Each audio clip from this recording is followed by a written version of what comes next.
So I lived in Southern California, in a town that's a cross between a suburb and a city. On the many streets, there is one that is particularly long and notorious for having prostitutes walk around at night every so often. Not that I know anything about prostitutes, but I have seen scantily clad ladies walking around in fake designer heels and wear. At night, when there are barely any cars on the road. Anyway, I was about 20 when this happened to me, and I was around 5'9". My suburb is about 2 blocks away from the convenience store, literally down the street. And as I've done many times before, I went there around midnight to buy hot Cheetos and other chips so I can get back to gaming. I was the type that stayed up late and loved walking around at night, since it was cooler and there were less people around. Also, my family was in another state, so I lived alone at this point. This night it wasn't cold. It was summertime, and so I walked out in shorts, flip-flops and a t-shirt. As I said, I do this often, because I'd lived my whole life there and never felt unsafe walking around. Most people mind their own business, and it was fairly suburban, so police typically patrolled the roads. Anyway, I'd go to the store, buy my chips and something to drink, and then leave. As I'm on my way back, almost halfway, I finished crossing this small street, the kind that leads into a ring of private businesses and firms. This car pulls up to me, and I wish I'd paid more attention, but it was dark, and I didn't see anything to identify the car. I was close to the passenger side, and there was this man also in the shroud of darkness, asking me for directions. The stranger starts, "Hey, do you know where the 22 freeway is? Which way are you going, east or west?" West? "Oh, go down the road, then make a right. Then go all the way down and make a left turn after you see the freeway." Okay, thank you. You're such a nice boy. Do you need a ride?" No, that's okay. I just live right down there." And I made a pointing motion into the general vicinity of my neighborhood. Mind you, this was very stupid, and I was hoping he'd let me go after that. "Oh, are you sure? You can come in, I'll drive you." No thanks, I'll be fine." Then he moves his car, does a little U-turn and stops. Now the driver is facing me, and I couldn't see his face. "Come on, get in. You're such a sweet boy." I was starting to get uncomfortable, without trying to lose my calm demeanor, because I was going to lose my shit and run at that moment. I declined again and started walking. I get that I may have been a little underdressed for the outside, but damn, I didn't look like a prostitute or anything. He keeps calling out to me, but I start paying no attention and go even faster. Eventually I turned back, and his car had gone. I immediately called my friend, telling him exactly what had happened, and told him to call me in the morning to make sure I was alright. For a few months, I stopped walking out at night. Then, when I felt it was safe, I returned to my old habit. Months after this point, at about 2 or 3 a.m., I begin to notice a car, or multiple cars, drive around my neighborhood. At some point, a car even hit the brake outside the entrance to my neighborhood and pulled in. I was coincidentally walking, and the car would slowly veer past me, then go down the street and return. I don't know if these incidences are connected, or if I'm being super paranoid, but I found it very creepy. This story is one I haven't shared in detail to more than a few people. Be aware, it does involve assault. I am a 24-year-old female that really doesn't get out much. A few friends and I are involved in theatre. I never really got to go as they are late and my husband works really early shifts. I decided I would go anyway, as I hadn't been before. I need to let you know a few details about this group. It's run by a drag queen that does rock shows and some plays in between sets. My female friend is a dancer for the show and does plays with her husband, so it's 80s themed, and I go all dolled up with flashy makeup, Jaeger pants, a bright top, and of course my hair was teased like crazy. I'd been to the venue before for rock shows before, so I knew the setup. I grabbed a non-alcoholic Coke, which made the bartender and I chuckle, and there's no food here, and I had to drive, so I was not planning to play that game. With the medication I take, I'm mega lightweight anyway. So the show starts with a rock session. It's just me and 4 other people. They're not terrible, but not what I would listen to, and honestly the drag queen pretending to suck off the guitarist was not the best, and they looked quite uncomfortable. I figured it's what they do and guessed they were okay with it, but they looked bothered to me and was hard to watch. So then my male friend has to go get ready on stage, and I'm alone for a bit before my female friend comes back to watch the play.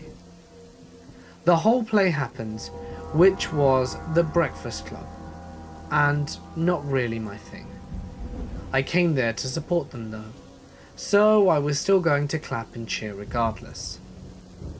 I see the time, and it's midnight, so there was no leaving early, as I considered downtown not safe for a single person after 10 PM. Now, this is the moment I should have said screw it and called my husband to pick me up anyway. But instead, I just got a rum and coke and waited out for the show to end, so they can get me to my car. So the drag queen's husband is super excited to meet me, because I'm friends with people in the show and he's never met me before. So far, just fine.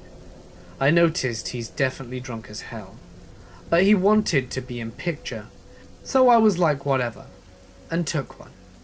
He hugged me from behind very tightly and pressed himself against me. Now I'm pretty short, and he was just the right height that his bulge was on my arse. I took that picture fast and said I had to pee and got away from him. I figured he was just being eccentric and probably didn't realize what he had done. This would be the second time I considered calling my husband, but I'm stubborn and I wanted to not need someone for once. I just went back out and he was nowhere to be found. So I was like, great, a fantastic opportunity, and went back to the one seat. The show starts and he's by me again with a few other people.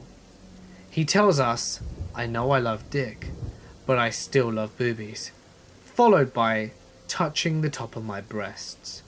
So now I'm mega uncomfortable, and so is the other woman near me. He goes to touch my breasts again, and I'm just awkwardly getting away from him. He buggers off for more alcohol, like he needs it at this point, and he already smelt like a bloody distillery. At this point I'm thinking, shit, what if he follows me outside? What if he's not so much gay as he is bi? Maybe the homeless guys follow me around or some creep mugging me is better than dealing with this. I pulled myself together, because that clearly would be worse. I go to get close to people I actually know, and he kind of backs off. I figured I'm next to my friends, and he kind just frolics amongst himself, hitting himself on walls and falling over, and giggling as he did so. I figured we are backstage in a room with everyone and I'll be fine as it's a small room. They're discussing stuff, and I'm just trying to get through this without another encounter with the drunken man, when he suddenly jumps up again and grabs my boobs, pinching my nipples hard and giggling and leaving the room. No one even noticed. I just froze, wondering why no one else saw this. I started having a panic attack and silently focused on breathing. I somehow kept myself from freaking out. I knew that if I let my panic attack like that materialize, I wouldn't be able to drive. I stayed right next to my friend at that point, because I needed something to maybe keep him from touching me. My anxiety kept screaming, if I say what happened, I might not be believed or told I'm homophobic. Thanks, Brain. He brushes his hand on mine, and then grabs my boob. I grab his hand and pull him off, and say, "These are my husband's, not yours, to touch." I was very loud, and very stern and practically ready to hurt him at this point. He just giggled and said okay and walked away. They heard and saw this and said nothing. I was just in shock again. How could someone see that and do nothing? I felt like I was invisible. Then they decided to sit around and smoke weed. I debated calling the cops, but for some reason thought I couldn't get myself to. I was just silently panicking, and my anxiety kept saying that if you called them, all the people in this room except my two friends will be arrested for possessing weed. I don't know why, but I kept thinking of dumb things like not hurting my friends by being bothered, or preventing people who think this behavior is okay from getting a ride to the police station. But again, thanks, Brain. I assume this is the point I hit fight or flight. I just wanted a safe escort to my car and drive home. I finally got out of there. My friends take me to my car, and I drive home spamming loud music. Just numb. Not scared, not upset, just feeling numb with trembling hands. I get home, and my husband wakes up and asks me how the night was, and I just cried. I felt disgusting. All I could smell was weed and booze, and I couldn't even handle my husband touching me. I just curled up into a ball and did my best to sleep. I had trouble telling my friends the next day, as they talked about him, and I found out he's never gone that far, but he touches the showgirl's boobs all the time and that it's kind of normal. It took me months of therapy to think of it without crying. Weeks to be okay with my husband touching me. And to this day I still don't understand why he put his hands on me. If they knew he did this, why didn't they warn me? And how could you get to a point where it's okay touching someone's private parts? Why would that work with other people? Wouldn't it be the right thing to encourage me to call the authorities and have reported it? Would it have been the right thing to report the other instances before it happened? Would he go further than this? I don't know the answer to these questions. I don't know why I froze at the time. All I know is I can't stand any of my friends' shows, because I will in a way be supporting them as well.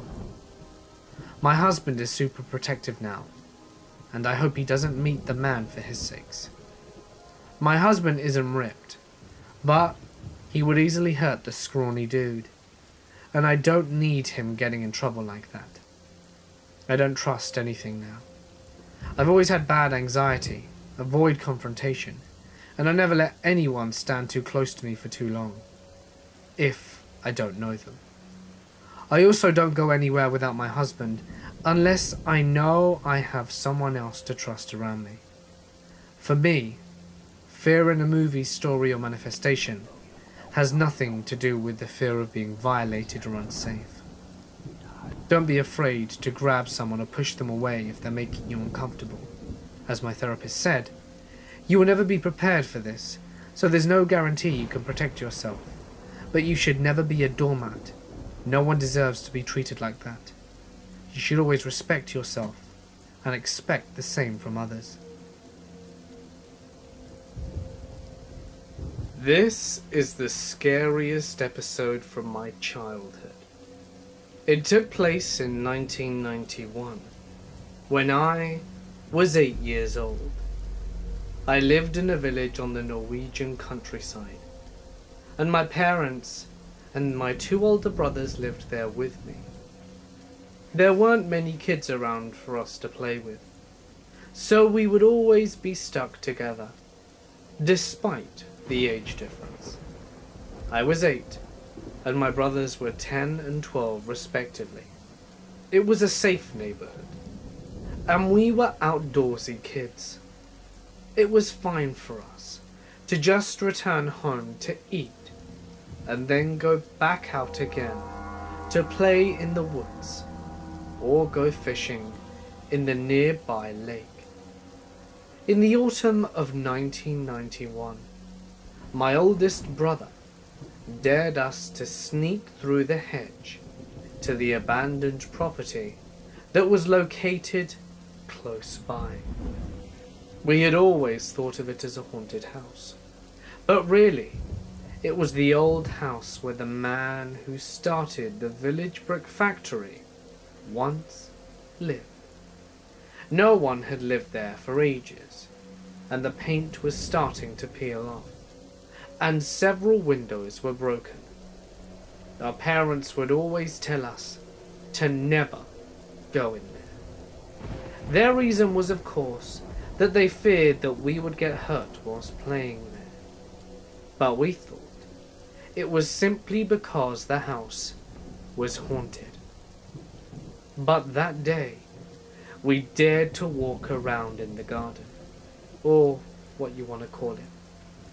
It had a now dried up pond as well, and several old and dying fruit trees, and even tools in an old shed.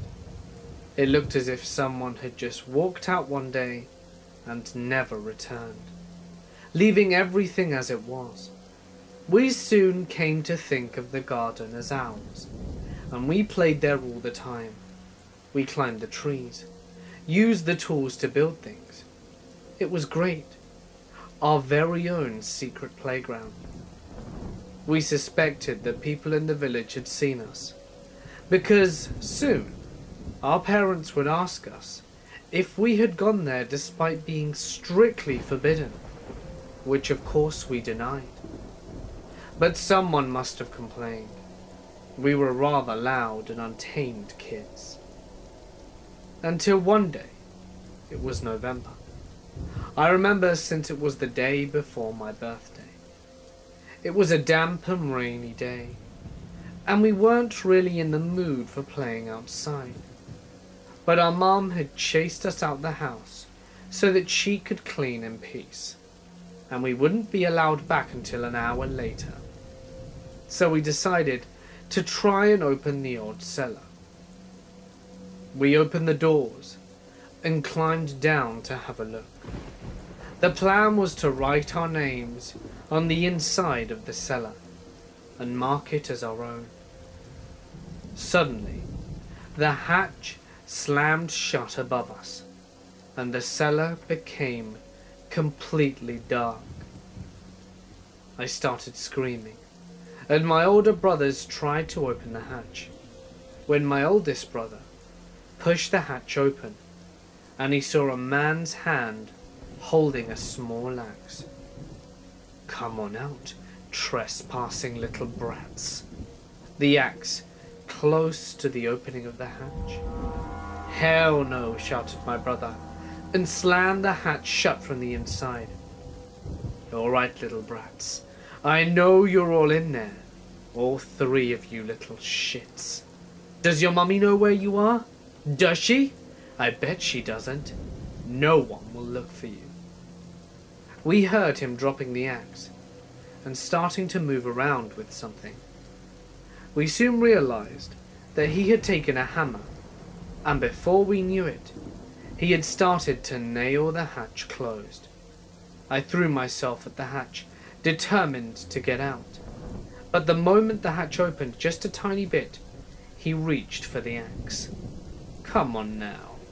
Come on out. It's the better choice, really. It must be awfully dark and damp in there. Aren't you afraid of the dark?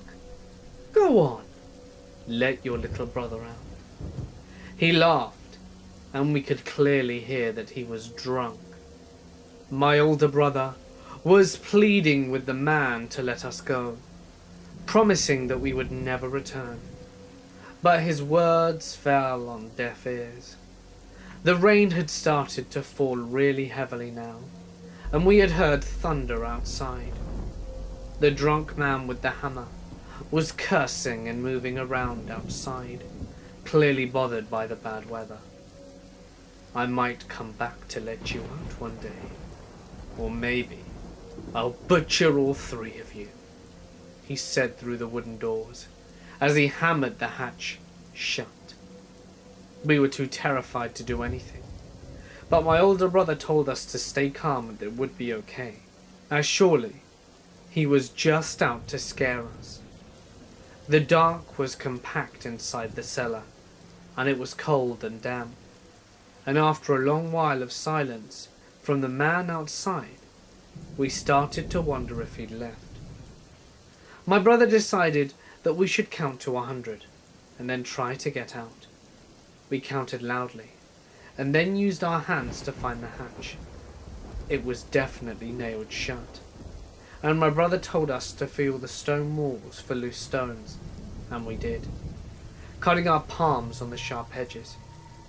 Eventually we did find one, and it was surprisingly easy to remove it from its place. The cellar was old, and it hadn't been tended to for ages, and the rainy climate of the Norwegian coastside had left the wooden hatch doors rather soft with age. The hardest thing was to reach up. The cellar was built in such a way that it was almost impossible to get a good forward motion going in order to break the wood. But fueled by panic and adrenaline, we broke the lower half open, being closest to the ground, and it was softer and easier to tear apart.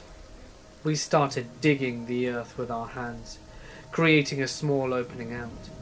Being the smallest, my brothers pushed me out of the cellar, and I could see the man was indeed gone. My brothers were too big to fit into the small opening, and they said I would have to get the hammer and get the hatch open. I was absolutely petrified the man would return with the axe, and I would have to run, leaving my brothers to die, or stay to be slaughtered.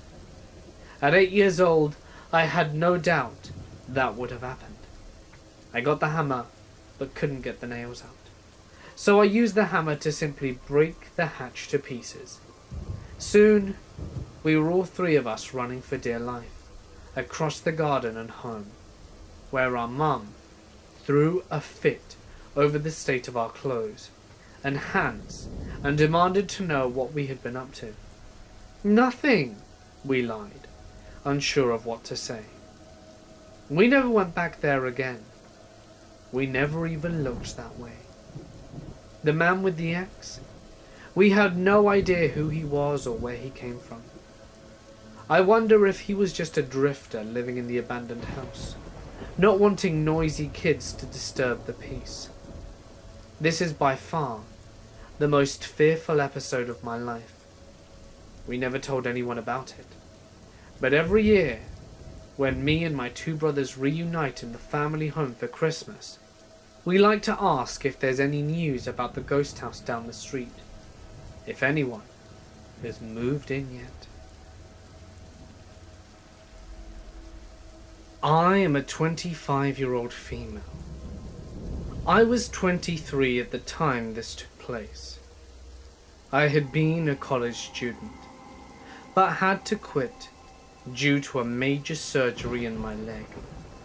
So I was unemployed and had just spent a few months recovering. I was finally off crutches, but still limping around, and lived in an old Victorian 2-story house that is now a duplex. I live on the ground floor, and a middle-aged reclusive woman occupies the whole second floor.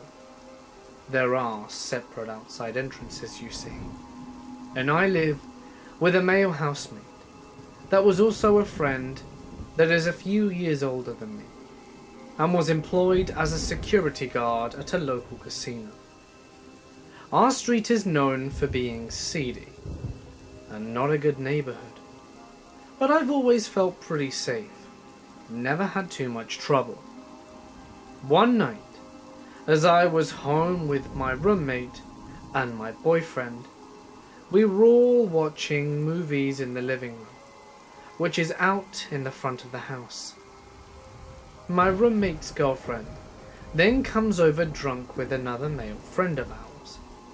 The male friend sat down to watch movies with us and immediately passed out, and my roommate and his girlfriend went to his bedroom at the back of the house and immediately started having the most insanely loud intercourse I've ever heard.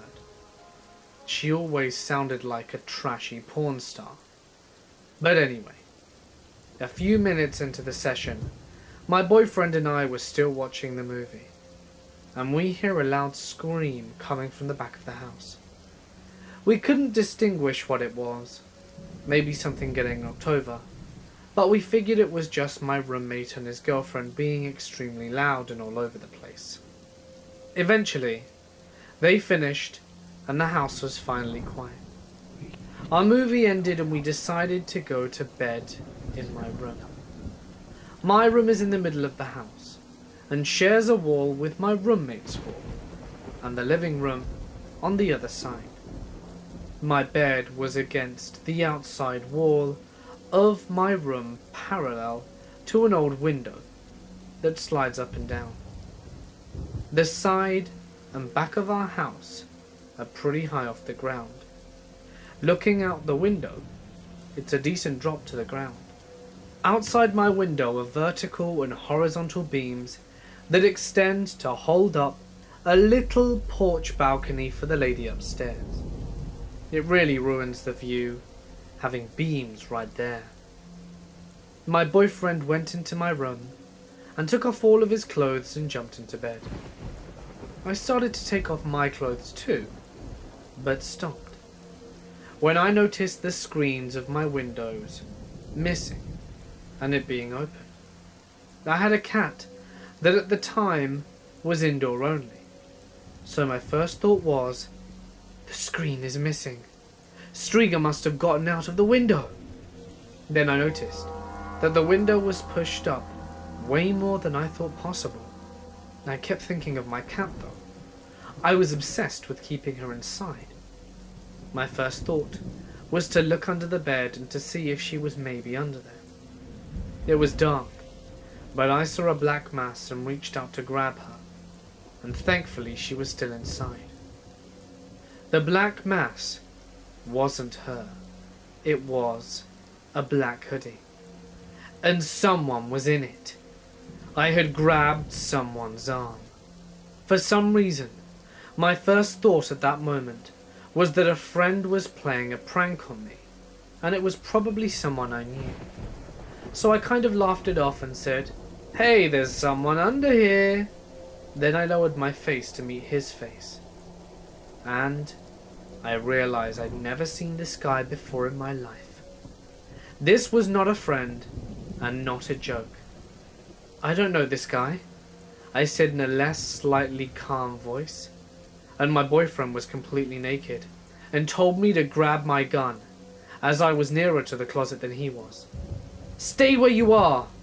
he screamed at the mass under the bed. The guy cooperated. I threw my boyfriend a robe, and he put it on, and jumped out of the bed near the closet where I was. He took the gun and pointed it at the bed, and told the guy to come out slowly with his hands out.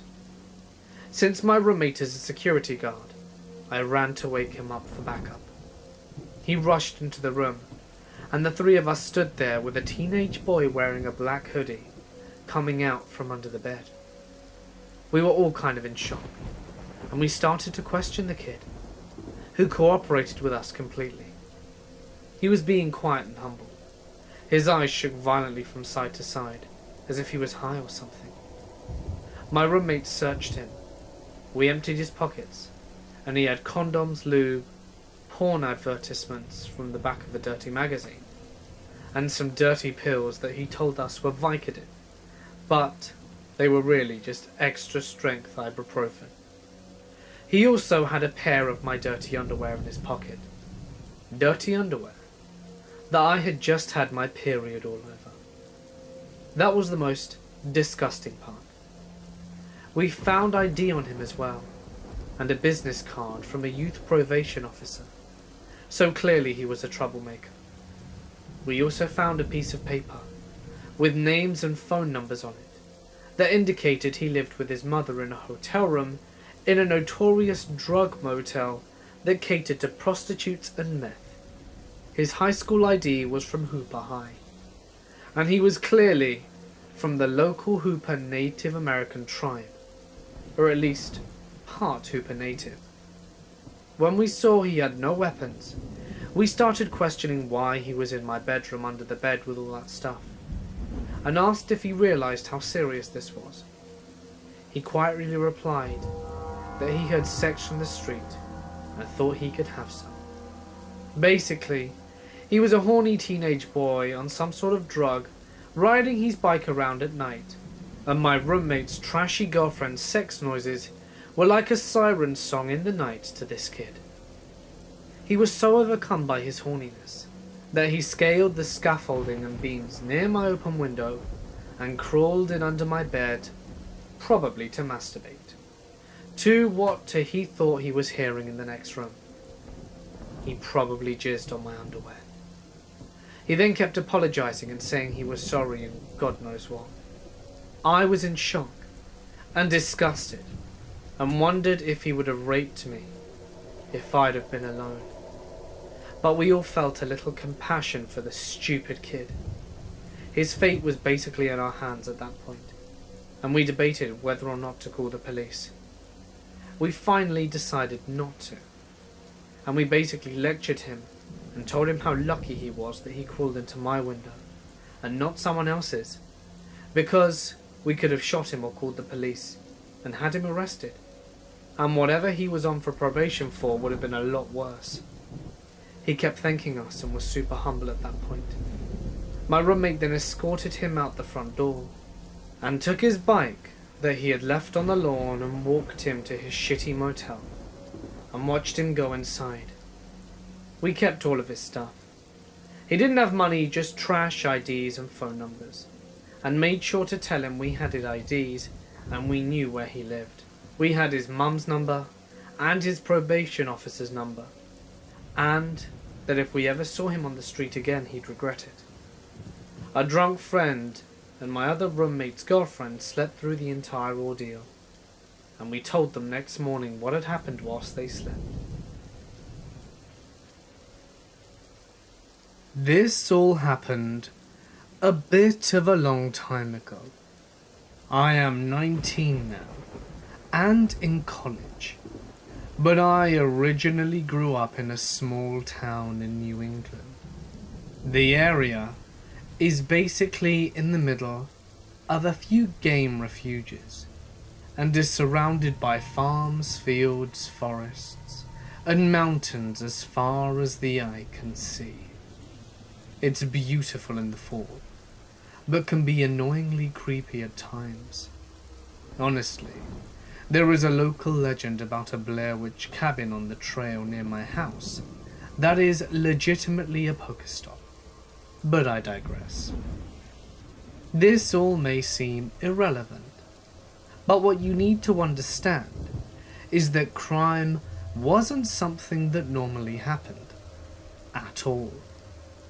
There was the occasional car robbery, but they would usually just turn themselves in when they figured out that someone knew another person whose car they'd stolen, and they would get in more trouble with their mother than the authorities if they didn't turn themselves in. Yeah, it's that kind of town. We all felt safe, generally. My mum was always overly cautious. She always walked my brother, sister, and myself to the end of the street, while we waited for the bus to pick us up from school. We didn't mind too much, as we always lived on a street that literally had no other kids. It was, and still is, all just older people. It was like having about 9 extra grandparents who would often give us sweets and other goodies. That being said, We didn't really play with any other kids on a regular basis. We normally just read books to entertain ourselves. So you can understand that we liked having our mother to talk to while we waited for the bus. If I got the year right, my brother was about 9 at the time, my sister 5, and myself 7. So we were young, but not incredibly so. Not to sound completely narcissistic, but we basically looked like the perfect set of children. My brother and I looked like twins, all smiles and both of our 2 front teeth missing. And my sister was the picture perfect of rosy cheeks and cherry sundresses. She would actually be stopped occasionally on vacation to take pictures with Japanese tourists who thought she was a little model toddler. One day, on our way to the bus, we opened the side door of our house and saw a small pile of pennies on the doormat. We were thrilled, as we thought the leprechaun had come to give us more coins, as a family friend had shared one of their family traditions with us just the previous week. If you leave a potato on your doorstep on the eve of St. Patrick's Day, the leprechaun will leave you with a stack of coins in exchange for his favourite meal. The whole idea of getting money, which was a measly 27 cents, was exciting for us, and we were all happy to take the coins. Our mum didn't see a problem with it, and assumed that our dad had left them there before he went to work early that morning. No one really suspected anything at the time. Naturally though, we all know that's total bullshit. For the next couple of weeks, the piles kept showing up on our doorstep and slowly began to trail down the driveway, stopping at the end for a few days, before trailing down the street to where our bus stop usually stops every morning. At this point, my parents began freaking out, and rightly so, after discovering that my dad hadn't left the pile of coins. So they began to ask the sweet elderly neighbours whether or not it had been them, and every single one of them said no. We stopped taking the coins after that. The pile of coins at the end of the street grew and grew in size over the next few weeks. This had been going on for about a month at this point, and the coins were always there, and they were clearly meant for us. But no one was in sight. You're probably wondering why my parents didn't call the police at this point. Well, they didn't want to cause them any trouble. My mother's words, not my own. One day, however, we did end up having to call.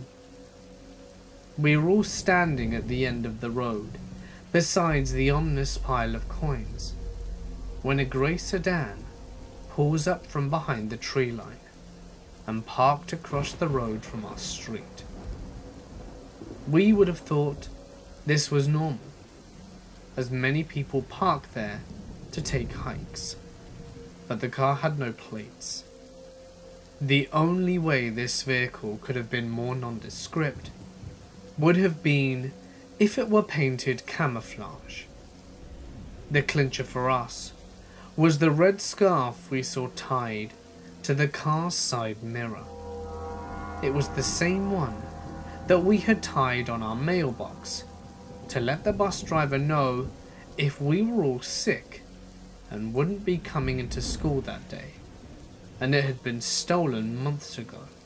An investigation took place, and nothing really came of it. But once the police began monitoring the house, the coins stopped coming, and the car never returned. If my mother wasn't as careful with us as she was, we would have been kidnapped faster than you can blink. After talking about it more, we came to the conclusion that he was probably after my baby sister, the one with the wide eyes and perfect apple plum cheeks. She's 16 now and can't remember any of this, but it's honestly terrifying to think about how she, my little sister, could have been gone forever.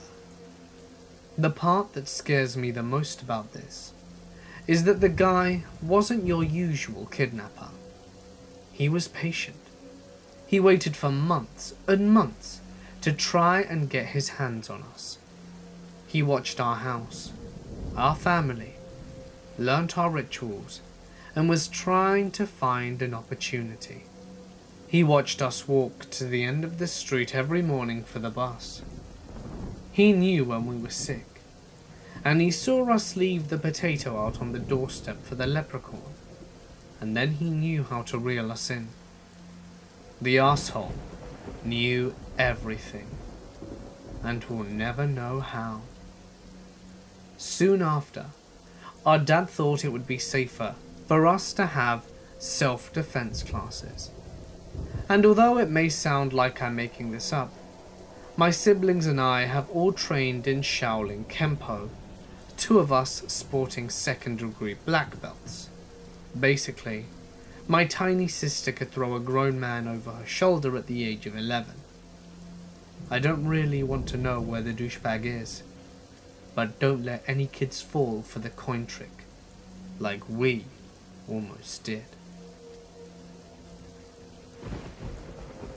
I was 14 when this occurred, and I am 22 now, but I still remember it in crisp detail, and it freaks me out to this day thinking about what would have happened if things turned out differently.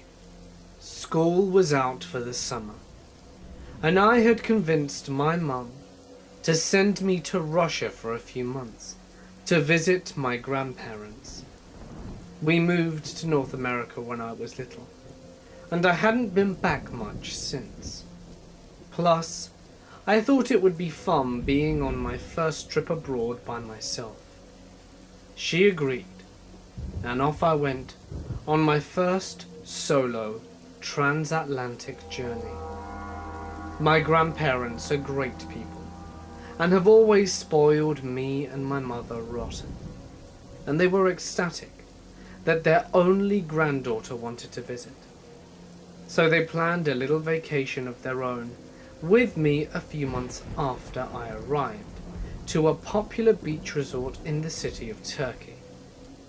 We were to stay at a 5-star resort in Ankara for 2 weeks. I thought that this was spectacular, getting to travel to not 1 but 2 countries in one summer, and to a fancy and exotic place like Turkey too. I was dying to go. But, full disclosure, when I arrived to Russia, it wasn't really what I was expecting. My grandparents are really protective people, and I couldn't do much or go anywhere by myself. So it got boring pretty fast, and I spent most of my days playing PSP in my room. I had also got accustomed to being active and wanted to do things like go jogging, which I did every day at home. So I gave my grandparents a hard time because they wouldn't let me go out alone, and naturally they couldn't keep up. Then, after about a month's time, the time came for us to go to Turkey, and I was super excited to finally get some freedom and a change of scenery. I had been pent up at home for far too long. The resort they had picked was sprawled over a pretty large area. However, it was all very well secured and isolated from the rest of the city. And there was also a huge garden on the property, which was ideally suited for jogging. This time, I had my own room separate from my grandparents, so I took this chance to go off by myself and explore the grounds. Most of the time, I would jog in the mornings, when it was cooler, with my big old iPod, so I couldn't hear anything that was going on around me. But I figured it was pretty safe, since it was a nice hotel with plenty of tourists. Then I started to notice him. A pretty innocuous seeming gardener in his late 40s, in a green uniform. I remember he looked like a shriveled old date from too many years in the sun. He would always wave or say something to me in broken English as I passed by him whilst he trimmed the shrubs or mowed the lawn or whatever. I would politely wave back, smile or nod, but didn't really pay much attention. Fast forward about 10 days, and I was really enjoying myself. It was fun to swim in the pool and the sea. The food was great, and my grandparents had let up a lot, so I could do more by myself. However, they didn't know about my morning runs in the garden, and I wasn't going to tell them, because I wasn't sure that they would approve. So one morning at around 7 AM while I'm jogging, I see the gardener again. But this time it's clear he's trying to get my attention. He waves at me and yells something. So I stop and pull out my earphones, trying to figure out what he wants. Now, I know he works for the hotel, so I really don't suspect anything. He waves at me again and motions for me to come forward. I'm confused, but I figure he wants to tell me something, so I politely approach. He's standing at the trail that goes deeper into the gardens and foliage. He's smiling and gesturing, and I can see him holding something in his hand. Rosa, beautiful Rosa. I notice he's holding a rose and extends it to me. At this point I'm confused and a little freaked out about what the hell he's thinking, but I stay put. Usually the hotel staff there are chatty and nice enough. My grandparents would always get pulled into conversations with them about things. I figure it's something like this now, and I don't want to be rude, but still want to be on my way without offending the old man. He hands the flower to me and I take it. I think maybe he wants to show me some roses that are in bloom, but he keeps waving and gesturing, like he wants me to follow him. And stupidly, I walk closer. He has another flower in his hand and he backs away more. Then suddenly, he stops and starts to lower it a little. That's when I notice he's holding something in his other hand as well. I look up ahead towards the trail and see a little cabin type thing where I assume they keep the gardening supplies. Something clicks in my head, and then I back away instantly. He sees me doing that and tries to smile, saying Rosa again, and moves the hand he's been holding behind his back while lurching towards me. That's when I see he's holding some kind of rag. Without hesitation, I drop the rose he handed to me, turn around and run for it at full speed. I don't stop to look back and run like mad back to the hotel. It's not until the doors close behind me and I'm among other people that I look back to see if he'd followed me. I don't see him anymore, and my heart is beating like crazy. I go back to my hotel room and wait for my grandparents to wake up. I never told them anything of what happened that day, and spent the rest of my vacation glued to their side. I thought that if I'd say anything, they would get even more paranoid about my safety, and blame me for wandering off on my own. Also, I didn't want to ruin the remaining days for them. I saw the gardener once more at the beach. I remember him talking to a security guard. I remember growing very uncomfortable and sinking into my sun chair when I saw him. Then he looked at me and smiled. I scowled at him, and he mouthed the word Rosa tauntingly and smiled again with a sick, malicious grin. I still remember the anger bumbling in my stomach and how much I wanted to cleave his face in. But I just froze and stared. He walked away, and I went back to pretending nothing ever happened. Needless to say, I never went on any more morning jogs, and neither did I want to, until long after the summer had ended, and I'd returned back home. The past few years, I've had seasonal jobs which allow me to go to pretty cool places and camp all summer, and during winter, housing is provided.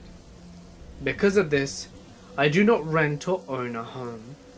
I just go from my tent to free housing. I'm a guy in my mid-20s, so what do you expect? September to October, though, is the tricky time, as I have no housing and it's getting cold out. Rewind to last October. I have a few weeks until my winter job starts, so I am biding my time with a mix of camping and crashing at friends' houses. After going to a friend's wedding, I came down with some sort of insane flu. I rarely get sick, but this was as bad as anything I've experienced. So I decided I would just splurge on a motel room for a night or two. My voice is nearly gone. Insane sore throat, cold sweat, body aches, the whole shebang. I found a decent priced, not run down motel. The kind when your door opens to the outside and not the hallway. I take a long hot bath, get curled up in bed, and I am very satisfied with my choice to get a room. And this is where it gets weird. I hear the room next to mine open up, and the door slams. The guy inside is on the phone, and is furious with someone. He is literally screaming into the phone, saying he's going to blow up someone's truck. How could you do this to me, etc., etc. From listening in, you could tell that he had been fired from his job, and he was talking to his boss. The whole time, I hear things being smashed, walls being punched, more screaming, and this is where most people would call the cops. But I am not most people. I had already smoked some pot in the room. Come on, I'm sick as a dog, what do you expect? And I didn't want to deal with the authorities. And then suddenly I heard a huge crash, and legitimately thought the guy may have tried to hang himself. At this point, it is a bit later at night, maybe 9 or so, and I am sitting in the bed having just smoked a bit more pot to ease the pains surging through my body. And I'm thankful the bastard is not screaming into his iPhone or breaking things at the moment. As I begin to drift off to sleep, I hear a very soft tap, tap, tap.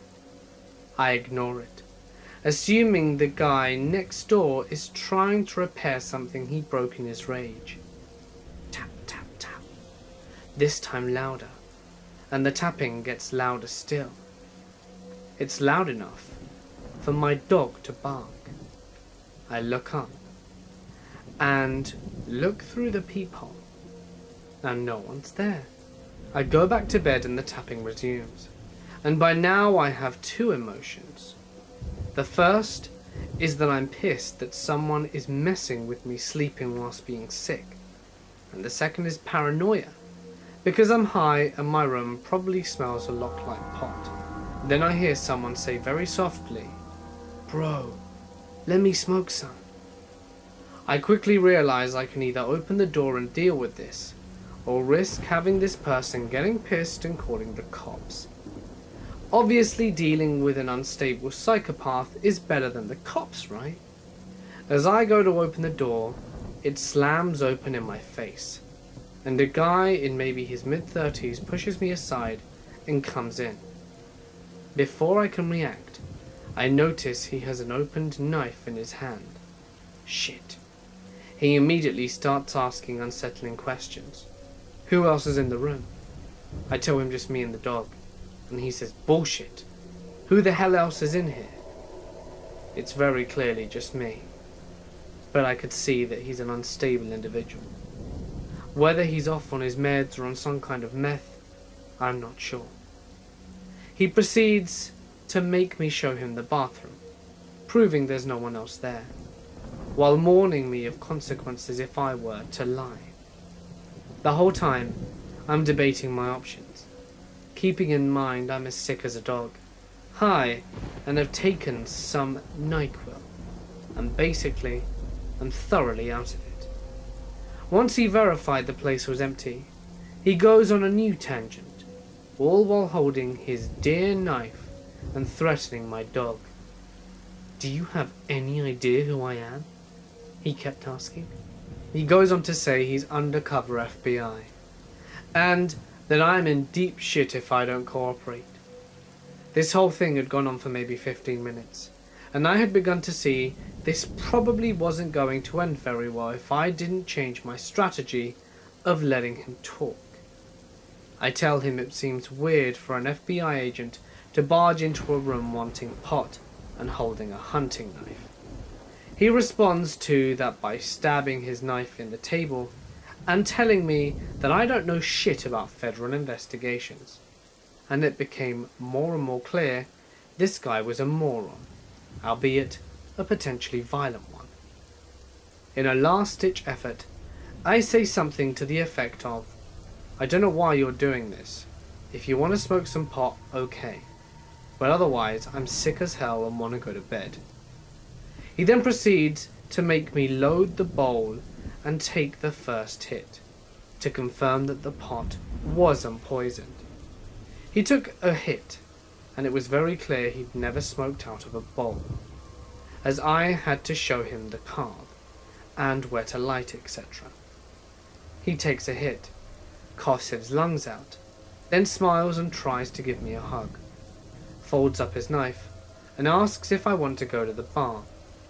I remind him I'm very sick, which is evident by the fact I can only whisper, and he shakes his head, almost embarrassed, and leaves. His room was silent for the rest of the night, so the pot must have helped him calm down. The rest of the night, I laid there wondering if that had just really happened, or if I was hallucinating. In the morning, the mark the knife had left on the table verified that yes, I had just smoked pot with an insane knife-wielding maniac. I know that a lot of you would say I'm an idiot for smoking pot in my room in the first place, to which I can only say it was a calculated risk. I knew the smell would be gone by morning, so housekeepers wouldn't notice, and being in a state with plenty of medical marijuana, people are fairly friendly towards it. I opted to smoke a bit to ease my pain and discomfort, and it certainly worked, short of attracting a possible knife to the face. This story happened around a year ago, when I was 22.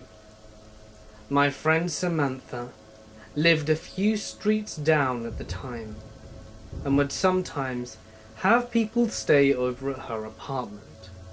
Now, my friend Samantha is probably one of the sweetest girls I've ever met. She's very welcoming to new people, and never judged anyone on first appearances.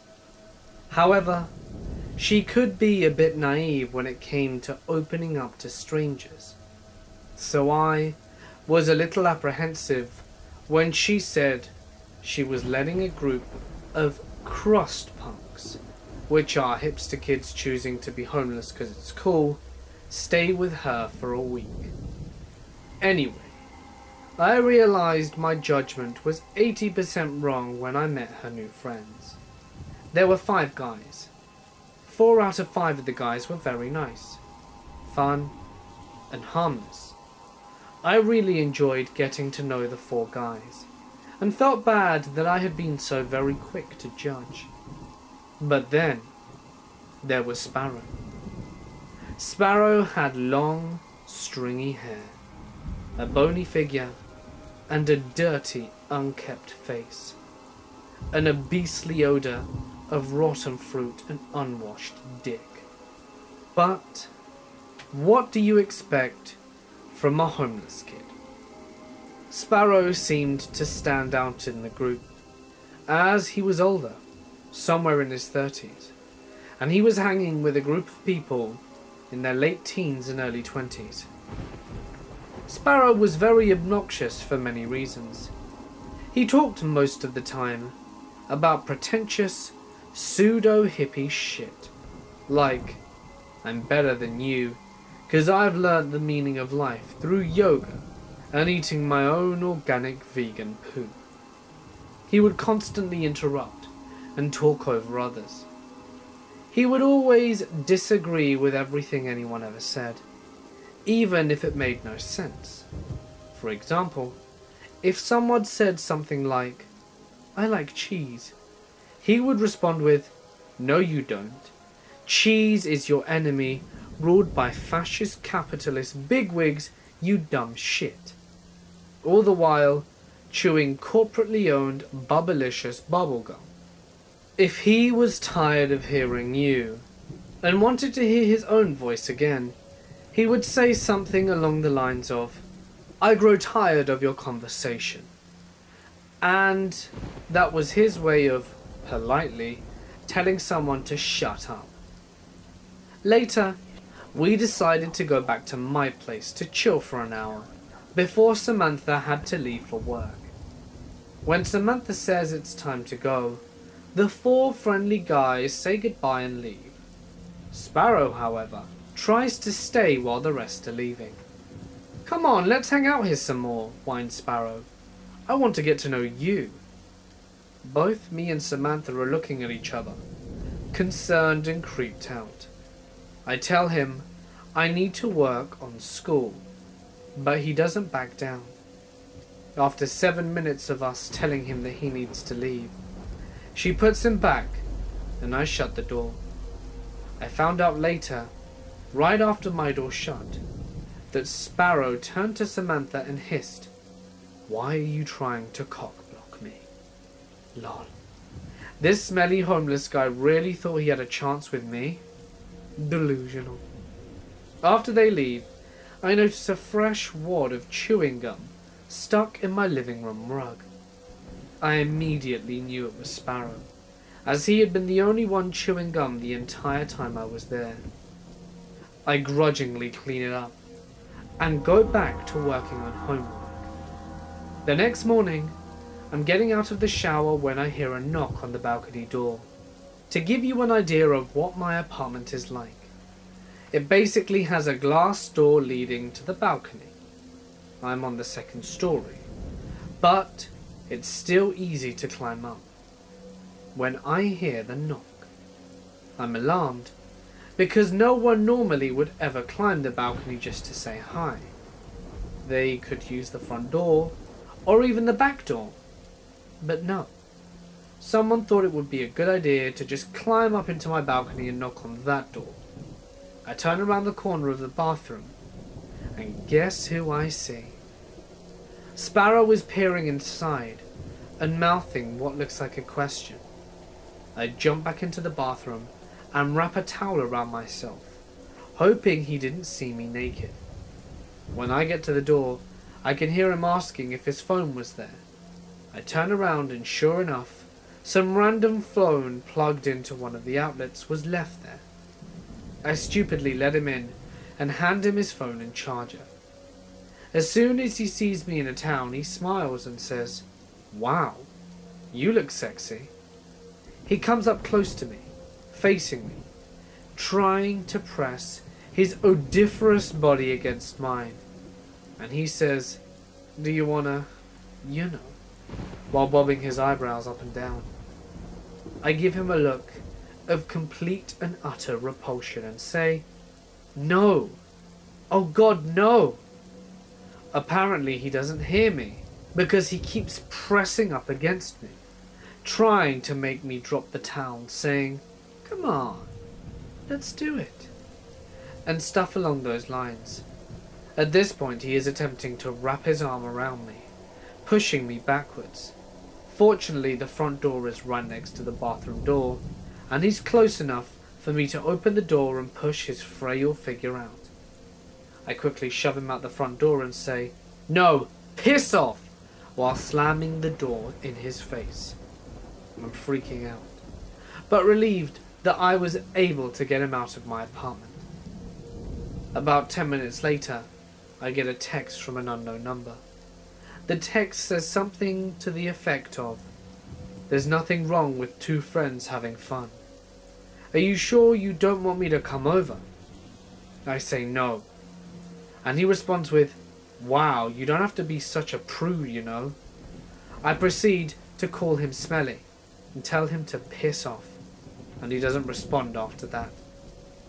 Shortly after the texts, I call Samantha and tell her what happened. Apparently the phone he was texting wasn't even his. It was his girlfriend's. Samantha is disgusted and proceeds to tell me that he has been aggressively hitting on girls 10 years younger than him the whole time he was there, even with his girlfriend in tote. Samantha and the others had been trying to ditch him all week, and this was the final straw. She proceeded to kick him and his girlfriend out. I'm glad that Samantha handled the situation the way she did. To Sparrow, wherever you are, I hope we never meet again. This happened to me not too long ago, perhaps at the beginning of the school year. I am a sophomore girl in high school, and I live in a pretty calm state, with not much crime and not many creepy people. It's Idaho, for Christ's sake. I believe the scariest thing that can happen here is a potato famine. At the beginning of the year, I didn't have an efficient way home. I live a couple of miles away from my school, and the hot summer weather isn't quite my definition of optimal to walk in. I only live with my mum, and she works until 5. Since school gets out at around 3, and I wasn't aware that there was a bus going to my house, I could always chill at the park right next to my school and just wait for my mother to pick me up. There weren't very many people at the park ever, unless it was for summer break. A few elementary kids with their parents here and there, some people from my school walking on the canal nearby, or getting to their cars, and a lot of LARPers. Every day, I'd sit at the same spot, doing homework or something, and waiting for my mum. Rarely anyone sat where I did, even though there were 4 long benches under the gazebo I was sitting at. One day, I'm walking up the hill to the park, and at my usual place, I saw a man sitting on the bench across from mine. The park was mostly empty except for him and I, but it was open enough for anyone to see if anything went down. As I neared the bench, I saw he was wearing an all-purple suit and a fedora. Despite the agonizingly hot weather, this man still had the capacity to wear a full-on long-sleeve suit and pants, and to top it all off, a fedora. Nothing about him tipped me off at that point, except for the fact that he was staring at me as I inched closer. I swear his eyes wouldn't rip away from me, and I set down my bag and tuned the music up on my phone, making it apparent through my headphones that I didn't want to talk. Typical 21st century teenager thing. I pulled my book out from my bag and began waiting for my mum. An uneasy feeling settled only after I read a sentence from my book and looked up. The fedora guy was still staring at me. He looked around 30 or 40, and I could see a smile forming on his face. I shivered a bit, but brushed it off and continued reading. After only a few more sentences in my book, I looked up again, and there was a full smile on his face at this point, and it was starting to creep me out more than it was before. I turned my music up louder, because obviously that's how you get someone to leave you alone in a sophomore's mind. I went back to my book, but the feeling was still there. I began to clutch my bag for a fast escape, just in case this creep tried something. The feeling came back after I finished a page in my book. For some reason, I brushed it off, but into a sentence of the new page, I looked up again. Fedora Guy was now right across from me on the other side of the bench. He was still doing that creepy grin thing, but his mouth was moving.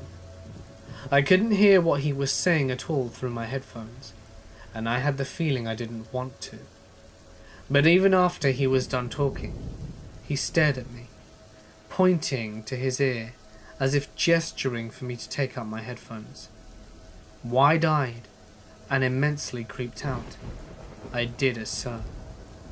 My hand reached over to my bookmark and shut the book and began shoving it in my bag. The man reached his across the table, barely missing my hand, and I was starting to get up before he finally said something.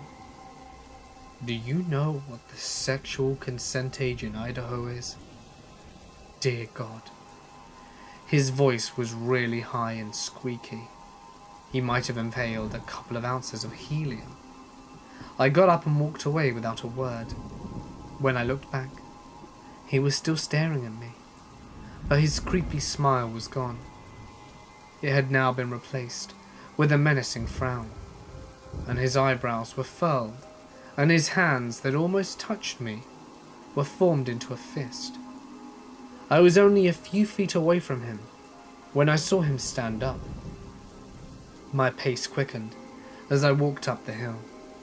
It had only been a few minutes since school got out, and some of my peers were still lurking around the park. At a crosswalk, I spotted a distant acquaintance, for he was the only one in the vicinity that wasn't walking away. I explained the situation to him, and we calmly joked about it, but we were keeping an eye out for the purple fedora guy. A few minutes later, we saw him walking up the hill towards us. I nodded my head towards the man, and he understood. My distant acquaintance slightly shielded himself over me. Being 5'1" has its advantages, including hiding easily behind virtually anything taller than me. The man stopped at the crosswalk, only a few feet away from us, not seeming to notice me. Once the street was cleared, he crossed the street and started walking onto the canal away from us. Just when I thought it was clear, he turned around, and the smile was back on his face. For a few seconds, he kept walking forwards with his head slightly tilted at me, until he disappeared. I could only see a bit of his smile, but I knew it was still there when his head turned around. That was 2 or 3 weeks into the school year, and now there's only one day until school ends. I stopped going to the park every day after I saw him standing on the canal with the same purple suit, not even a week later. I began to ride the bus and catch rides from friends, but a few days ago, I was sticking around after school to finish a project. It was close to 5 when I finished, and my mum agreed to pick me up when I was done, unknowing of the event that took place 8 months ago. She told me to wait in the park, and of course I'd gotten over the whole thing. But as I was back in my old bench, I saw a purple suit with a fedora standing on the canal. noped right out of there real fast. When I was 15, my dad got a new job in England. I'm of Scandinavian origin, and moved the family to London. 2 years later, his job there was done, and he was ready to move back home. And he did, carelessly leaving me behind, since I was 17 and considered old enough to fend for myself. Not to mention I was a pretty horrible teen, so that might have played a part. But still, I got dumped here whilst my little sisters returned home. It wasn't all bad, because I got to move in with a classmate and her family, a large Catholic family, who saw it as their goal to get me back on track. Usually, their strategy included family dinners every night and asking me if I needed help with my schoolwork. Did I need anything knitted and so on. I played the part of the polite and dutiful surrogate daughter well, and I liked my life there very much. But I also enjoyed London nightlife. I never did drugs or anything, but I liked the thrill of being unsupervised in London at night. Being too young to get into most places, I decided that I couldn't wait and had to buy myself a fake ID. I had no idea how people acquired such things, but was pointed to a guy called Terrible Freddy, and that alone should have been a clue. Terrible Freddy was a tall, skinny guy who lingered around the clubs at night. Sure, I can help you. Give me a passport, 3 days, and the cash, and you will get an ID that can fool anyone, he promised. Ignoring my softly humming inner alarm bell, I handed him my passport. Ah, a Norwegian little lady, are you? Lovely. What brings you here? My family did. But then they left me and went back home, I said, trying to sound like I was in a really cool situation. Don't lose the passport, though. It's the only ID I've got, I said, which I was not entirely comfortable about letting go. But anyway, Terrible Freddy seemed intrigued by this information, and I could tell him stare at me as I walked away. 3 days later, I went to Camden Market to get my new ID, and I spotted Freddy hanging around with some bigger blokes in a leather jacket, and another smaller but psychotic looking dude. The sight of them together made me uneasy, and later I can understand that it was because Freddy was always seen on his own. Bringing his posse was a new thing, and they all looked like they were on a mission, more remarkable than handing a fake ID to a teenage girl in exchange for some cash. I walked in a large circle around the market, considering my options. He had my passport, and possibly my ID, my ticket to the clubs. But the sight of the 3 men had caused an almost nauseating kind of fear in me, and I couldn't bring myself to walk over to them.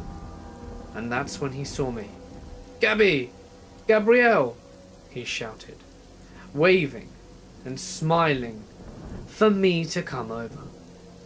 So I started walking towards them, and saw the other 2 men he had been talking to just moments ago were now pretending not to know him. One taking an exaggerated interest in the fruit on sale, and the other watching intently from a distance. But his sheer size made it impossible for him not to be noticed. "I got you papers in the car. It's over here. Walk with me, Gabs." He said it, and reached out to take my hand, and in an act of pretend chivalry, completely out of character to him, he kissed my hand and then proceeded to walk arm in arm with me, away from the crowded marketplace. He had a pretty firm grip on my arm as I attempted to free myself, saying something about not being a damsel in distress. He locked his arm in an iron grip and started walking faster, while joking and talking. His voice seemed friendly and cheerful, his words kind and pleasant, but his body language was forceful and scared me. One of the last things my dad said before waving goodbye to me a few months earlier was, "Enjoy London life, but be smart. If something seems off, it's probably because it is." The sound of tires screeching and the sight of a car driven by the man in the leather jacket was the last hint I needed to move. "Let go of me!" I shouted at the top of my lungs, determined to attract attention at any cost. This only led to the car stopping, and the huge bloke suddenly appeared as if he had been waiting somewhere close by. "Grab her!" Terrible Freddy said, and the large guy reached out to grab hold of me as a car came somewhere to halt in front of us. I threw myself on the ground, kicking and screaming, and causing the most absolute foulest noise and chaos I could. I didn't make the three men run away, but it did attract the immediate attention of a homeless guy who shouted, "Police!" so loudly it must have been heard all over the place. More people started to move in our direction, and that's when the trio decided it wouldn't be worth the risk and got in the car and sped off. The icy, blue, goat-like eyes of Terrible Freddy staring at me as they left. The homeless guy, Cody, stayed with me until the police actually arrived. But what could I report? That my attempt to buy a fake ID had misfired, and that I was almost kidnapped for God knows what reasons? That my passport was now in the hands of possible traffickers? Yeah. Should have reported all of that, but 17-year-old me was too scared to do it. I stayed in London until the end of that school year, then made my way back home. Not home to my family home, but home to Norway. I never told anyone what happened, so it's nice to get this off my chest now. Moral of the story is, be savvy. There are always dangerous parts in every city, and if you get involved in the wrong crowd, something bad is bound to happen. Be safe. My mum and I both work at very old, very haunted hotels. We used to be very open about it all, about our hauntings. But our current owner is a real jackass who refuses to acknowledge this, despite the business it could bring in. So, we no longer put it in the brochures or broadcast it in any way. But I guess it makes it all the more convincing when guests tell us their crazy stories, as they usually have no prior knowledge of the hauntings, or even of the history of the place, which is a real shame, because the building has some serious connections to incredible people who played a major part in founding the country. So, a few weeks back, we were in the middle of our January lull. Every year during that month, a lot of us get laid off because we're not needed. So it's pretty quiet around here between the lack of both guests and employees. However, this night, we did have 2 guests check in, both of whom were local, and they were celebrating a special occasion, as the guy had flowers delivered to the room before they checked in. They went to the restaurant to eat dinner, and then went to their rooms shortly after 9 p.m. At 10:45 p.m., my mum was startled to see them returning to the front desk with their luggage, looking pale and terrified. They were very reluctant to tell my mum what had happened, but said that they wanted to check out now and not wait until morning. My mum has seen this look on guests' faces before, and finally coaxed the truth out of the guy. Apparently, they had went to bed a bit after 10, and half an hour later, they got shot awake to a great crash and the sound of glass breaking. They scrambled out of bed and flipped the light switch on and couldn't believe what they saw. A massive, heavy glass lamp on the bedside table had been knocked off and onto the floor, where it lay in pieces next to the alarm clock, as though someone had just taken their arm and swept the whole lot off in a rage.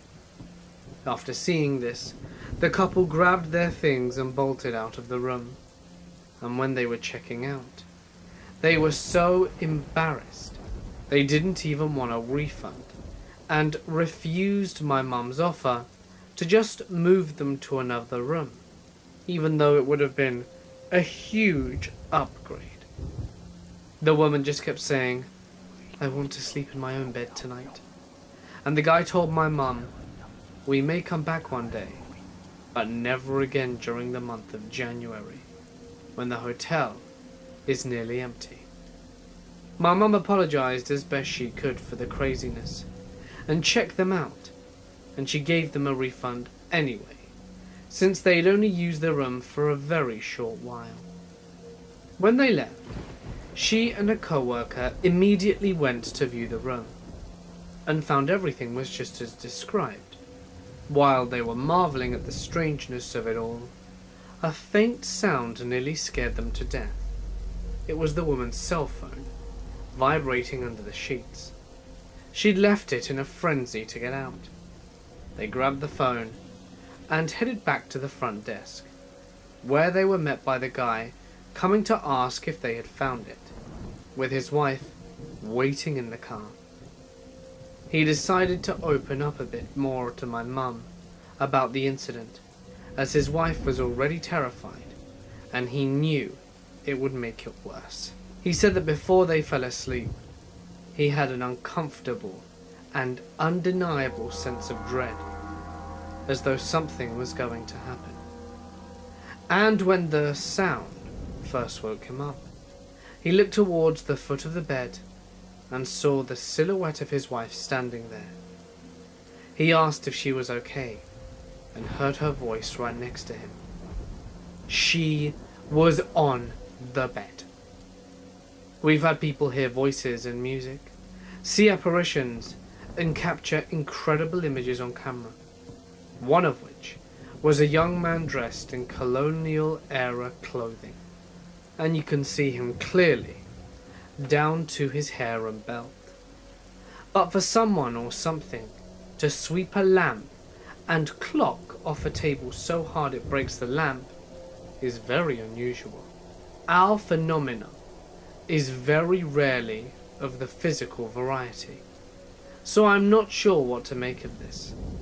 I myself have never been frightened of whatever is here. Maybe because I am a lover of history, and would almost welcome the prospect of seeing someone from such a long-gone era. As to who the woman was that this guy saw at the foot of her bed, I have no idea. We have a very well-known female spirit in the hotel, supposedly from the era when it was a Civil War hospital. But the building also served as an elite college for women, and of course, was a home when it was first built, so it could be anyone for all we know. It's a lame old...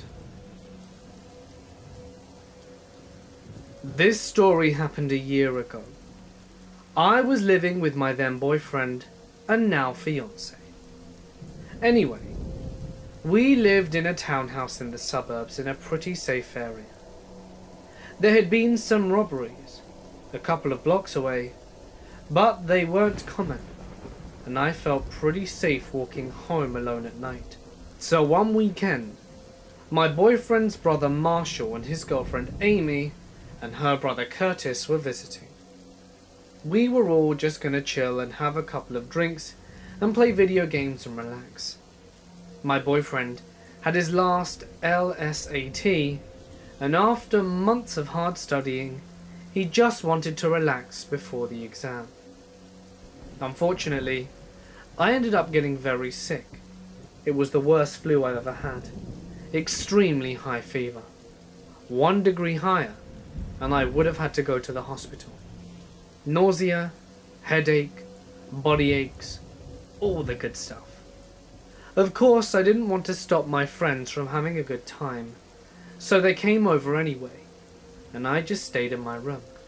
They went out to eat before they came over, so I was in bed alone watching TV, and felt like I was dying. I slept on and off, and at about 4 p.m, I heard the door open, and figured they were back.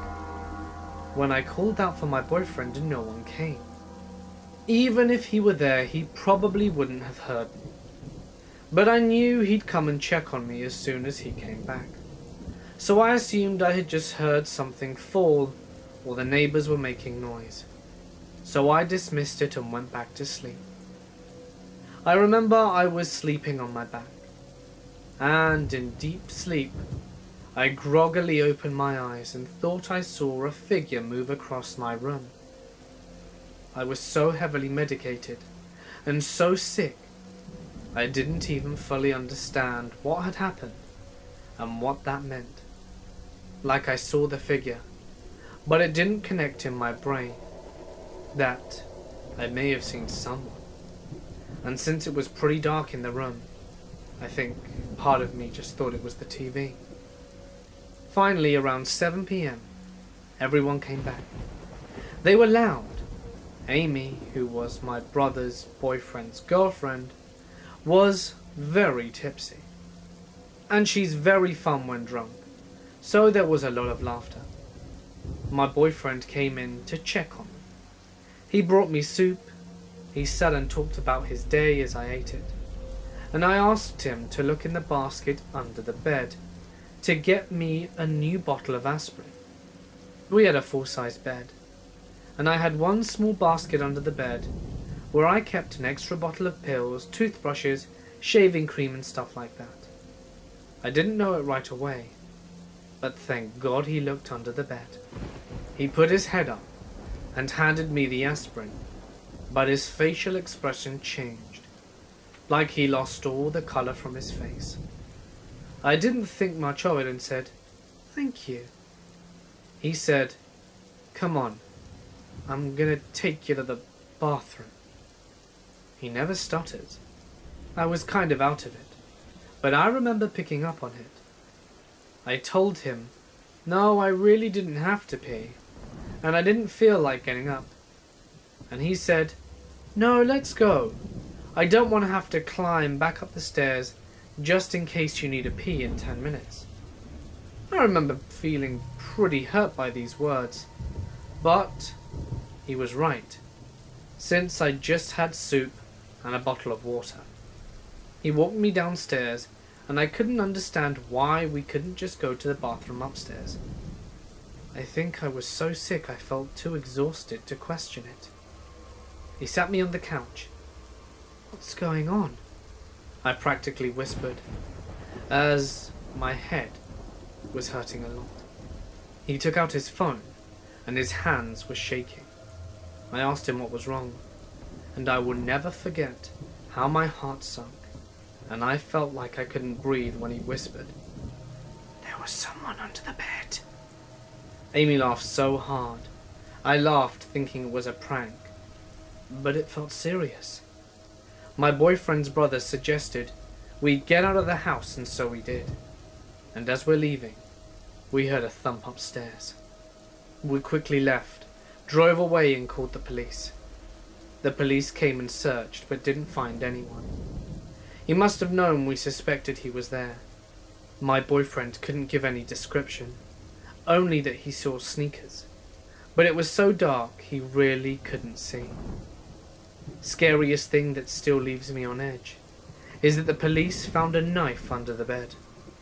It was a small steak knife, but very dull and rusty. There weren't any killings in the area, so my friends assumed he just wanted a place to sleep. I'm not really sure how we got into our place, but I have some theories. I'm really proud of how my boyfriend handled everything. He's a calm and collected person, but I always assumed he wouldn't be that way in a crisis. I just hope I never see this person again. And since that incident, I now stuff loads of things under my bed for storage and to avoid this happening in future. This happened about 5 years ago, when I was 18 and living out of home for the first time, while attending university in Australia. Instead of living on campus, I decided to get an apartment with 2 friends of mine, all 3 of us girls. We ended up with this sweet triple-story house not too far from university. I had the master bedroom, and it was on the 2nd floor facing the street, and it was long, like weirdly long for a bedroom that wasn't matched in width. When I first moved in, I had a lot of floor space on the account that I couldn't put much furniture in without the room too narrow to walk through. The door to the room was at one end, and at the other end, about 4 or 5 meters away if I remember correctly, was the door to my private ensuite. And opposite that was the door to my private balcony, which, as it was on the 2nd floor, and I was stupid, I never locked. Between the ensuite and the balcony was my bed. Eventually, I filled the room with furniture, mostly bookshelves, which meant 2 things. First, there were about 30 to 40 centimeter wide paths around my room with no other way around unless you started jumping on things. Second, that in order to make it seem less crowded, I stuck up a lot of mirrors. From any one point in the room, I could see myself reflected at least twice, sometimes 3 or 4 times. One night, I was in the shower and, like usual, I hadn't closed my ensuite door fully. The vents were pretty terrible, so I liked to let out the steam while I was showering. If the door was open, I could see a little of my room from within the shower, and a little more if I angled myself just right and managed to catch a glimpse of one of the many mirrors. I was halfway through singing "Don't Fear the Reaper" by the Grateful Dead, when I happened to open my eyes and see, reflected in a mirror, a man in a red jumper lying under my bed. If you've ever going to piss yourself in fear, I fully recommend being in a shower. He had his face turned away while he was scratching his head. If he hadn't chosen that moment to scratch, I probably would have made eye contact with him and given myself away. If I hadn't been a theatre student with "The Show Must Go On" branded on my heart, then I probably would have screamed and given myself away even more. But instead, I swallowed my fear and kept singing. I made sure to move further back in the shower as well, so I wouldn't accidentally catch sight of him again and risk being caught noticing him. Because of the narrow paths through my room, and the fact that it was so long, there was 0 chance that I'd be able to make a break for my bedroom door without him grabbing me. From where he was lying, he would be able to reach out and grab my ankle the second I stepped foot out the bathroom. My phone was on my bed, so I couldn't grab that and call for help. Screaming for my housemates would probably end up with Mr. Under the Bed climbing out and murdering me before they could do anything. But I couldn't stay in there forever. Desperately singing the guitar part of the song, I tilted the shower head away from me and grabbed my towel off the hook, wrapping it around me so that at the very least I wouldn't be naked when I emerged. I don't know if he wanted to murder me or just see my vagina, but Mr. Under the Bed definitely saw some vagina that night, because I threw open the door and immediately jumped and landed on the bed. He looked quite shocked as I passed over him, and I bounced from the bed to the floor and pulled the balcony door open, ran out, and then scared the ever-loving shit out of some neighbours as I vaulted the railing in a tower while screaming about an intruder. My housemates were in the living room downstairs and saw me fall through the air into what they assured me was a very majestic heap on the ground. My injuries were minor, and more importantly, my towel stayed on, so I counted that as a win. I explained the situation to them, and they all ran outside, and to the neighbours, who went in to look for the guy. Mr. Under the Bed had already made a break for it through the back door by the time they got there. We called the police, and they found his jumper 2 doors down. Probably ditched because it was bright red and very noticeable. Come on, Under the Bed guy, get your shit together, wear dark clothes like normal creepers. But not the man himself. 5 years later, I've come to tell the story with less horror than I originally did. But now I'm compulsive about locking every door and window in the house, even if my housemates don't think it's a big deal. This happened about 6 months ago. I was 22 at the time, and my daughter was only 4. I lived in a 2-story house with just me, my daughter, and my husband. I was taking at-home classes to be an iPhone specialist, starting at 5 p.m. and ending at 10 p.m. Monday through Friday. My husband had left for his 2 weeks of training that he does every year for the military. So it's just me, my daughter, and our pit bull mix Mavis. We had just finished my class for the week, and had just this weekend free, so I decided that we would go to my mother's house until Sunday. So I pack up my stuff and my daughter's stuff, and we went for the weekend. We returned home Sunday to find someone had broken into our home. There were muddy footprints and windows open, but nothing was missing. I was going to call the police, but my sister's husband explained that the cops wouldn't do anything. Nothing happened that night, but the next day my mother came over to pick up my daughter, so I could do my classes without worrying what she was into. They left, and I went to watch the class upstairs. I put my headphones on so that I can hear my instructor teach the class, but I swear I kept hearing stuff downstairs. I even texted my mum and told her I kept hearing stuff downstairs, and it was creeping me out. But she assured me that it was probably just Mavis, because everything was locked up tight, and no one could get in. I agreed, thinking I was probably just freaking myself out. I continued listening to my instructor teach, and I swear I heard footsteps on the stairs. So I hurry up, take my headset off and listen, but then I didn't hear anything. I walked down the stairs and didn't see a thing. So I went back to class. After my 10 p.m. class was over, and my mum decided to just keep my daughter for the night, I was doing my homework with Mavis upstairs, when all of a sudden, she starts barking and growling and ran downstairs.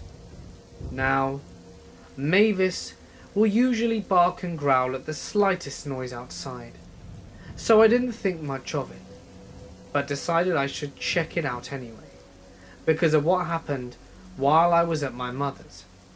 Again, nothing out of the ordinary, so I went back upstairs. I was finally done with homework, and it's about midnight, so I went downstairs and called my mum like I do every night. We were talking, and I decided to open my daughter's door and peek in. I didn't know why I did this, because my daughter was at my mother's for the night. Just a habit, I guess. I should have mentioned earlier that when you look in my daughter's room, her bed is on the far wall, a good ways away from the door. so you can clearly see under the bed. So I opened the door, and to my horror, there's a man under her bed. I just froze and didn't move, and just stood there in shock. After what felt like minutes, I slowly shut the door and whisper into the phone to my mum that there's a man in the house under my daughter's bed. My mum was terrified, and she screamed at me to get outside and stay on the phone with her, as she had my brother call the police. So I ran outside with Mavis and waited for the police to arrive. In about 3 minutes they arrived and searched my house, and found no one, but discovered my bathroom window was open, and they happened to shine their light at the living room window, and I could clearly see 2 huge handprints where they slid the window down. The cops waited for my mum and brother to get there, and while we were waiting, they told me about this man that usually stays in houses down from mine with his parents. Both of his parents have a pretty bad drug habit, and this guy has been known to put women in the hospital and trying to kill them. What scares me even more is since we have bought this house, my daughter has been terrified and always told my mum she wanted to stay with her because it wasn't safe at Mummy and Daddy's house. I didn't think too much of it because I thought maybe it was just a new place, and you know how kids are with new places. After this whole thing happened, I stayed with my mum until my husband came home. We decided to ask our daughter about the house. What she told me absolutely terrified me. She said that at night, while her dad and I slept, monsters came to her window and tried to get in. She says it's a boy monster and a girl. The next day we installed alarms on all the windows and security lights. I can't stop questioning why. Why would the man hide under my daughter's bed? Was he waiting for me to go to sleep? Was he waiting for my mum to bring my daughter back home and I put her to bed? I get sick to my stomach, thinking about what could have happened. My sister is a little than 2 years older than me. We shared a room all the way up until she was 19 and moved away for college. This is a story of when she was little. A story that she told me when I was little, and one that Mother and I still talk about to this day.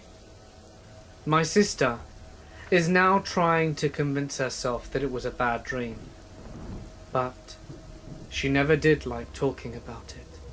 She was 2, or maybe 3, and she had a room to herself, with a white metal bed at the wall in the corner. I know this from a photo taken from the time. They had only lived in the house for 2 months, when she started crying in the middle of the night. My parents would rush in to calm her down. She would speak of how there was a monster under her bed. Typical kid stuff. My dad would tell her it was just a dream. But my mother, who lived her whole life with strange and unexplainable things happening to her, it continued to happen. Each time my sister would give more details about the monster. She said it had pee-pee eyes and poo-poo under its nails, she would say, and that it smells really bad. Mother kept hoping that it was nothing more but a childish nightmare, and that it would pass. But when my sister started calling it by name, my mother became worried. Her name is Daishi. My mother also owned a black cat, and every time my sister would scream, my mother would open the door, and in would run the cat, straight under the bed. Mother recalls hearing the cat dash around under the bed as if it were chasing something. Dashi hates black cats, my sister told her.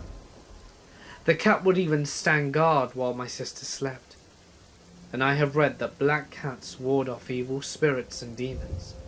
From what my sister would tell me, in the night, Daishi would talk to her. It would keep my sister up all night, just talking, always trying to get my sister under the bed. She had a harsh, low voice, and my sister would know when she was there, by the smell.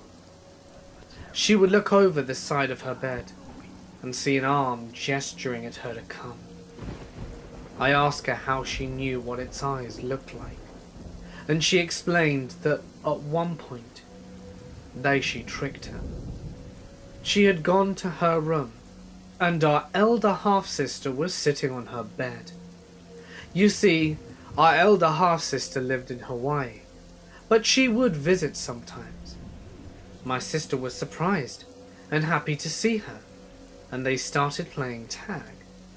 At some point, my elder sister goes under the bed and asks my sister to join her. "It's okay. Let's play under here." Of course, she would trust her sister. So she goes under the bed, and her sister starts tickling her. But then it turns into playful scratching, and her face starts changing. I remember seeing the face, but I can't remember the details. Just the bright yellow eyes and the dirty long nails. "I don't know what happened after that," said my sister. This went on for a few months, but around the time I was born it stopped, and the monster never came back. But a few years later, Mother was looking through some of her spirit books, and one of the books had a list of names given to well-known evil spirits and demons. She was just skimming over titles until she saw something familiar. Daishi. Mother said she froze, staring at the name, double-checking just to make sure she was reading it right. She flipped to the section that described the demon, and it said something like, "Daishi, a demon spirit that appears before children. It smells of rotting flesh, has bright yellow eyes, and an unknown body shape." I remember Mother coming to get us and showing us the page, but since then the book has vanished, and my mother has no idea what happened to it. And I know it was real, because I remember reading it. We still live in the house. My sister and I slept in that room for years. Even as I recount this, my bed is in the same corner, against the same wall that my sister's bed was. I sometimes wonder why it left when I was born. But then again, some weird things happened to me throughout my childhood, but none as scary as the demon under her bed. So my girlfriend and I got a motel for 2 nights. It was not the best motel, and not on the best side of town, but it was cheap, so it worked for us. I was 20 and she was 19 at the time.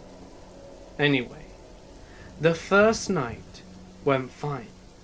However, the second night, things started to get strange. At about midnight, there was a banger on our door. I looked out the peephole to see a scraggly-looking short man in white jeans standing outside the door, with jeans and no shirt. My first thought was that this guy was probably on drugs or something, and was probably banging on everyone's door for whatever reason. Whatever. I'm tired, and it's time to go to sleep. Then at about 2 a.m, as my girlfriend and I are starting to sleep, I think I hear the man say something outside. "You and your girl are gonna die tonight."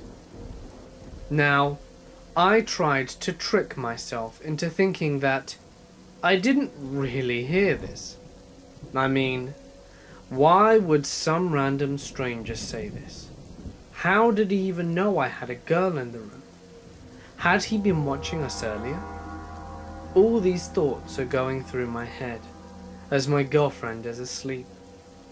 Her name is Jane, and I don't want to disturb her at this point, and I am feeling pretty nervous, so I nudge her awake. I say quietly, "I think the guy is still outside." She is half asleep and thinks I'm being paranoid. He begins to knock on our door again. Alarmed, we get up and look through the peephole. This time he's standing in front of our door, but looking in the opposite direction with his hands behind his back, almost militaristically. I began calling the police from the motel phone. Jane thought I was overreacting, but I was too afraid not to call. I told the police about the man, and they said that they would send somebody out. I called the lobby and told them as well, but they said they couldn't do anything and that I should call the police. Sure enough, about 10 minutes later, a police car rolls through the parking lot, and then they leave. They must not have seen the guy. Now this guy starts talking more craziness outside. He says stuff along the lines of, "Man, you called the cops? You're a pussy, man. I'm gonna kick your ass." But then he stopped shortly afterwards. We didn't hear anything from him for about 10 to 15 minutes. Then again outside I hear him say, "You and your girl are gonna die tonight." Jane heard him this time as well, and she was instantly on my level of terrifiedness, and she hadn't heard before, as she was previously saying I was paranoid and hearing things. She insisted we call the police, and this time I let her talk to them. She was much more shaken up over the phone, and conveyed a necessary sense of urgency that I wasn't capable of. Again, a police cruiser comes through the parking lot. I see the car is about to leave again. Pissed off, I walked outside to the cruiser, as I felt safe enough since the police were there, and I asked why they were leaving. They said that they talked to the guy, but he wasn't doing anything obviously criminal, so they couldn't do anything about it. The officer said he was messing with the air conditioning in our room, and I explained to the officer the comments we heard the man making about killing us, but again, he told me there was nothing he could do. What the hell? So the cop leaves again. They leave me and my girlfriend alone at this motel with the crazy asshole for the second time. And now he's really pissed, and must have seen me talking to the cops. Again, he's knocking on our door calling me a pussy, saying he's gonna kick my ass. So I called the cops for a third time, and about 15 minutes later, I heard the sound of handcuffs outside my room, and I had never felt relieved so fast. I don't know what happened, and why they finally decided to arrest him. I'm just so glad that they did. I could hear him saying, "What did I do? I didn't do anything," while they were cuffing him. As soon as the police were gone, my girlfriend and I left the motel. Luckily, my friend was awake at 4 AM when I called him, and we crashed at his house for the night. When we were pulling out of the motel parking lot, I could see the man in the back of the police car looking at me, the deadliest look I have ever seen. About 10 years ago, I worked for a short time at a small gas station close by my house. Both of my kids had started school, and we always needed extra money. I was about 26 or 27, and had not ever really worked anywhere before, but it was fun. We stayed a little busy throughout the day, as there were 3 factories very close by, and would get a lot of traffic from the employees there, especially at shift change times. One weekday mid-morning, I was working by myself, which was unusual, but my manager, who usually worked days with me, was out sick. No big deal. It was no more than what I could handle. There were people in and out all morning, and nothing out of the ordinary was happening, until a transfer truck pulls in and parks to the side of the building. We didn't carry diesel fuel, but it wasn't unusual to have big trucks pull in for drinks or the bathroom or whatever. The driver walks in, tall guy, not unattractive, but a little creepy looking. He had a huge refillable coffee mug and asked me if there was fresh coffee and if I would refill his mug. I told him it wouldn't be a problem. He refills his mug and comes up to pay and starts chit-chatting. He told me that he had a delivery for one of the factories up the street and asked what would be the best way to get there. So I told him, no big deal. It happens all the time. Then he started to tell me that he was from Arkansas and that after he dropped off his load, he was heading back home for a few days. I was just politely nodding my head. Then he asks me if there was a restaurant. I told him and pointed to where one was, but did not come out from behind the counter. He starts trying to chat with me again without going, and asks me if I was working alone. And that's when all kinds of signals started going off in my head. I told him my co-worker had to run an errand, but would be right back. He winds up staying there for about 20 minutes, trying to small talk, and asked me at least 6 or 7 times where the restroom was. During this time, customers were coming in and out, and when someone would come in, he would walk around the store, kind of behind shelves. At this point, I am trying to maintain my calm and figure out what I need to do to get him the hell out of there. I look out at the gas pumps, and I saw a man from one of the factories up the street on a forklift, filling it up with gas. When he comes in, I was trying to start a conversation and ask him stupid questions to get him to look at my face, so I could gesture to where the creepy guy was standing behind the potato chips. He didn't catch the hint until he walked out the door and turned back to look at me as I mouthed, "Help me." He turns around and comes back in, and by this time creepy guy had come out from behind the potato chips, and forklift guy asks me if I'm okay. I tell him no, and he asks if I need help, and I say yes. All of this being said very low, where creepy guy cannot hear. And all of a sudden, forklift guy runs around to the chips and slams creepy guy into the Coke cooler, telling him the lady wants him to leave. Creepy guy runs out, jumps into the truck, and hightails it out of there, while forklift guy stays with me until I call the police and they get there. I make a report, give a good description, and call the co-worker to come and stay with me, and the police and the forklift guy leave. About an hour later, one of the cops come back to tell me that they caught the guy speeding on the highway leading out of town. He not only had an empty trailer on the back of his truck, he had not been to drop off his load, and he didn't leave in that direction. And no way did he have the time to get to the factory, unload and get back out from where he was going, and be pulled up in that amount of time. But he also had pistols that had been reported stolen in Alabama, and had just been released from prison, where he had served 2 years for rape and was wanted in Missouri for not reporting in for his probation officer after being released.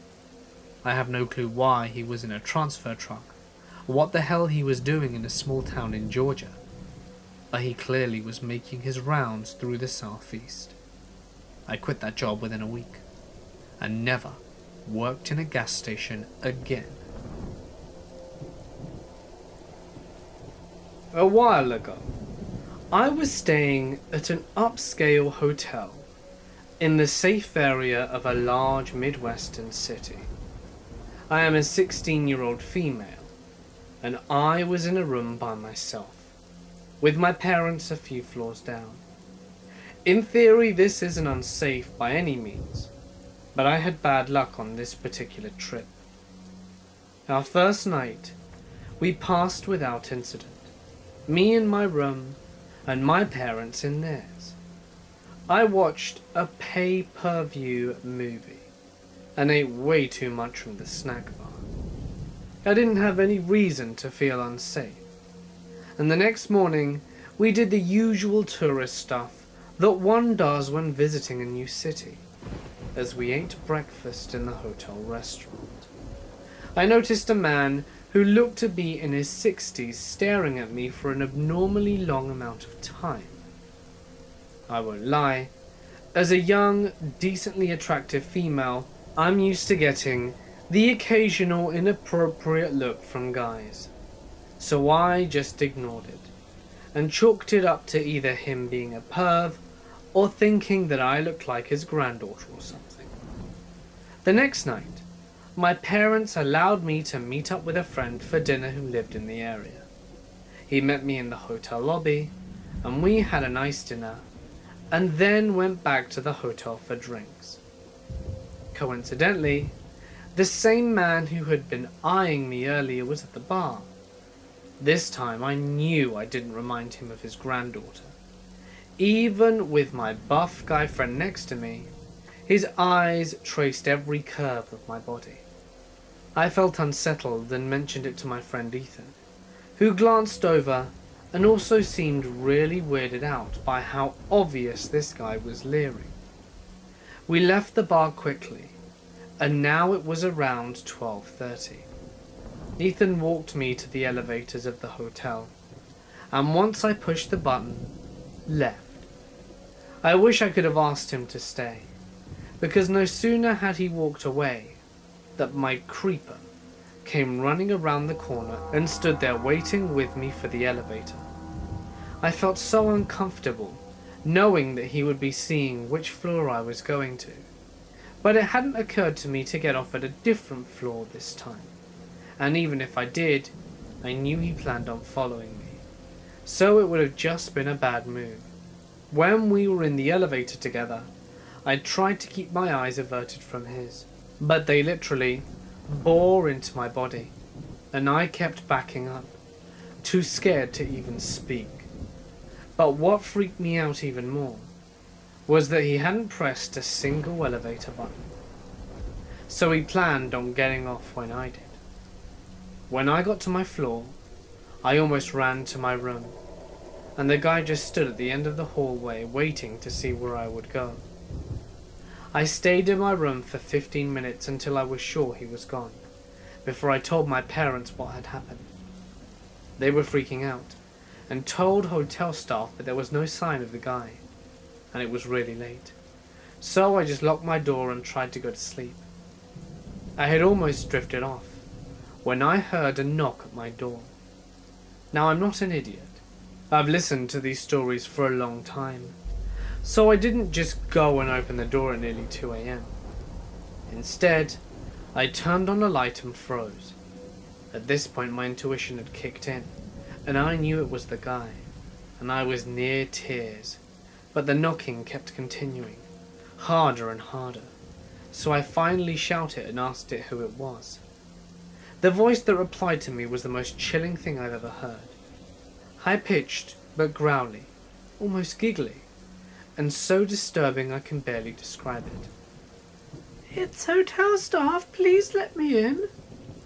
I was terrified, and looked through the peephole to confirm that it was the same creepy old guy. I locked myself in the bathroom and called my dad's phone. He has the habit of always keeping the ringer on, so he answered me almost immediately, and I tried to tell him what was going on through my tears. And what happened next just gave me nightmares. My dad naturally went into superhero mode, and opened his door to find the old man in just a robe, masturbating. It's pretty obvious to piece together what he was planning, and I still dream about it and have severe PTSD. My dad slugged the dude in the face, and made sure he didn't move an inch while my mum called hotel security. We pressed charges and the guy is now in prison, on what I think are assault and intent to commit rape charges. This is a story about my husband's uncle's ex-wife, Jessica, and their son, Jeremy. It is a tale of true sadness and terror. It is 100% true. Neil, my husband, grew up with his uncle and his aunt Jessica. She was a nurse, and his uncle worked at different jobs. His cousin Jeremy was a sweet little boy. Neil says some of his best memories were spent with them. But something happened, and his uncle and Jessica ended up getting a divorce. I'm not sure what happened in their relationship, because I wasn't with Neil then. I remember Neil's family speaking of Jeremy though. His dad tried to see him, but there were problems with Jessica and his then current wife. Anyways, Jessica was trying to move on and met a man online. He came to see her and they fell in love. The man was none other than the death angel himself, Michael Kennedy. Soon as Jessica and Michael had married, he became abusive to her, and she filed for a protective order. A member of their family, Jessica's grandmother I think, had her home broken into.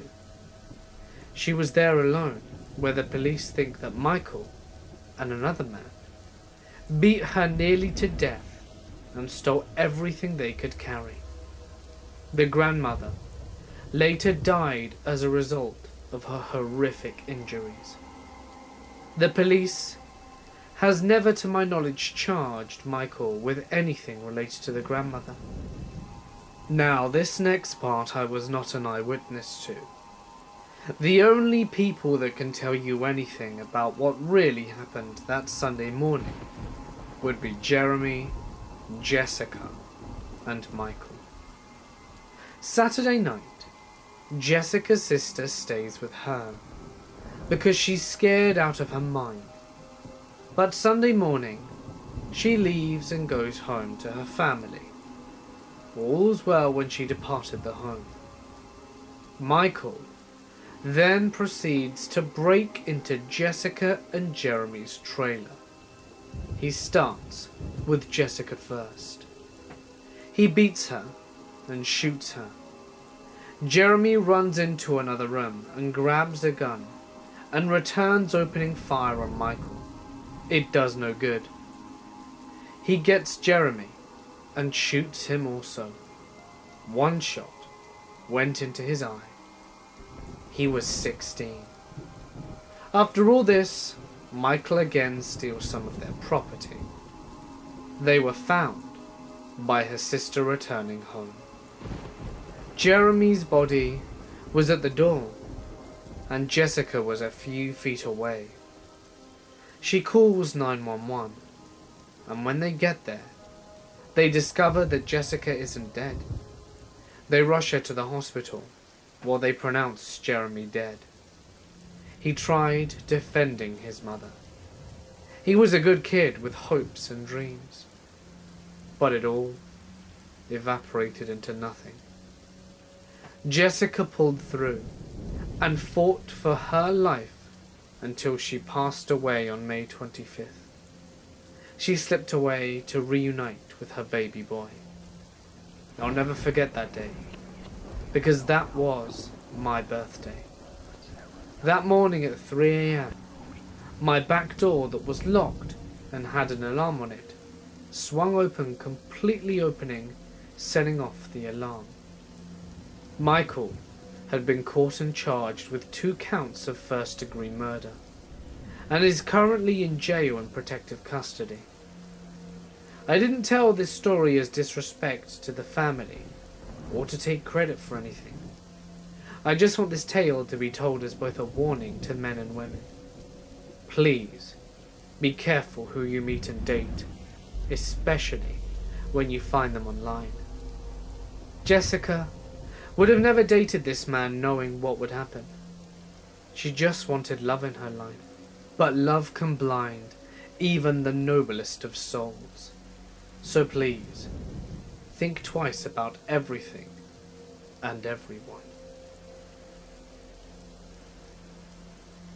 When I was about 14, I lived in a small town. My dad was there on temporary assignment. It was the summer of my 8th grade year, and we were about to move back to the city. I had a friend, Lawrence, who I met at the local middle school. Since my family was leaving in a couple of weeks, she let me stay the night over at Lawrence's house. Lawrence was a cool guy, but always acted tougher than he really was. That morning, Lawrence tells me that he found a cave in the woods, about 2 miles away. He said we should go exploring, and in my naive 14-year-old mind, I thought this was a great idea. I mean, what is the worst that can happen?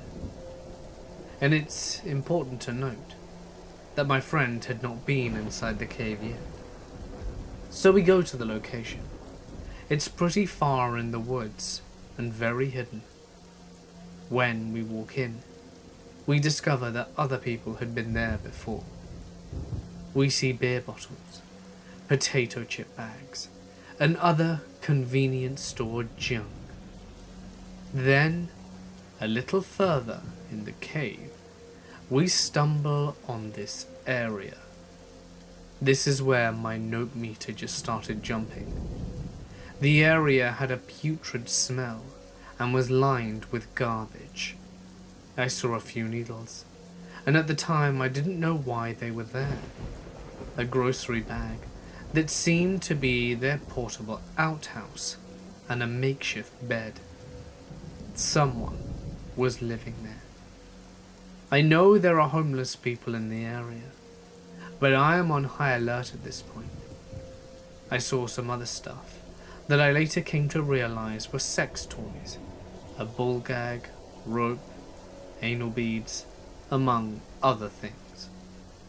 I'm getting nervous at this point. We are potentially in a crazy homeless person's den. Then the next thing I found was beyond creepy. It looked like a photo album.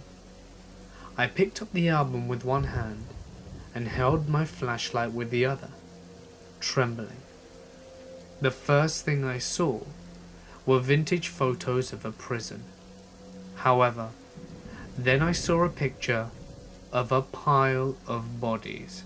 I immediately recognized that this was the Holocaust, because one of them was a man wearing a star on his uniform. The whole page looked like graphic concentration camp photos. When I tried flipping the page, I noticed 2 of them were stuck together. Then I saw some gooey substance. It took a second to register what I was seeing. Keep in mind I was only 14 at the time. Then it hit me like a sack of bricks. This man was pleasuring himself to these pictures. I froze in sheer terror, because I could never imagine anyone being that screwed up. It is hard to describe the other feelings I had, but it is a feeling you get when you've experienced evil in its purest form. At this point, my note meter jumped from 9 to about 20. I see Lawrence right behind me, and before I was worried if I told him we needed to leave, he would call me a pussy. At this point I didn't care, and simply screamed at him to get out now. To my surprise, he just said, "Good idea," and we noped out of there and didn't stop running until we got home. I realized when we got back to his house, he had a look of pure dread. I told him about the book. Then he told me what he had found. It was another photo book with pictures of women gagged and bound. There was also a picture of what looked like a child with a badly burnt face. Then he heard the sound of someone coughing and moving further down in the cave, although I didn't hear it, and was about to tell me to run. We finally told his parents later that day. The police were called, but the only thing they found was trash, and naturally, nothing ever came of it.